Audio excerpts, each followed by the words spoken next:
Praise the lord. దేవుని నామానికి మహిమ కలుగును గాక. మీ అందరికీ నా యొక్క ప్రత్యేకమైనటువంటి వందనాలు తెలియజేస్తా ఉన్నానండి. పరిశుద్ధ గ్రంథంలో నుంచి మత్తయి సువార్త 5వ అధ్యాయము 6వ వచనం ఒకసారి చదువుకుందాం. నీతి కొరకు ఆకలి దప్పులు గలవారు ధన్యులు, వారు తృప్తిపరచబడుదురు. గతించిన వీడియోస్ నుంచి మనము సిరీస్ ఆఫ్ బ్లెస్సింగ్స్ గురించి మనం ధ్యానం చేసుకుంటా ఉన్నాం. యేసుక్రీస్తు ప్రభువారు కొండ మీద ప్రసంగించినప్పుడు ఆయన మాట్లాడినటువంటి, ఆయన ప్రసంగించినటువంటి ధన్యతల గురించి మనం ఒక సిరీస్ గా ధ్యానం చేసుకుంటూ వస్తా ఉన్నాం.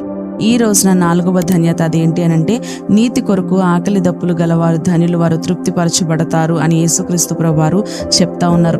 ఈ లోకంలో మనము ఆహారము గాని నీరు గాని లేకుండా ఎలా బ్రతకలేము, అదే విధంగా దేవుని యొక్క సన్నిధి, ఆయన యొక్క నీతి, ఆయన వాక్యము లేకుండా ఆధ్యాత్మికంగా మన యొక్క జీవితము మనుగడ ముందుకు వెళ్ళడం అనేది జరగని పని, కొనసాగించలేము.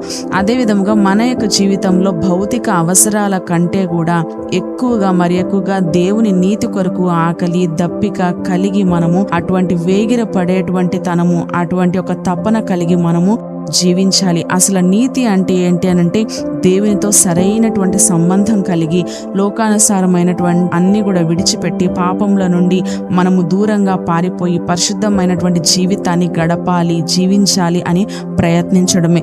ఇక్కడ యేసుక్రీస్తు ప్రభువారు మనకి వాగ్దానం చేస్తా ఉన్నారు, మీరు తృప్తిపరచబడతారు. నీతి కొరకు మీరు ఒకవేళ ఆకలి దప్పులు గలవారై ఉంటే గనక మీరు ఖచ్చితంగా తృప్తిపరచబడతారు అని. నిజంగా హృదయపూర్వకంగా మనము నీతి కొరకు ఆకలి దప్పిక కలిగి మనం ఈ యొక్క లోకంలో జీవించగలిగినట్లయితే దేవుడు తన యొక్క కృపను, తన యొక్క దయను, తన యొక్క శాంతిని, తన యొక్క తృప్తిని, సంతృప్తిని మన యొక్క హృదయంలో ఇస్తాడండి. కాబట్టి అటువంటి గొప్ప తృప్తి మనందరి హృదయంలో దేవుడు యొక్క వాక్యాన్ని దేవుడు నూరంతలుగా ఫలింపచేయునుగాక. ఆమేన్.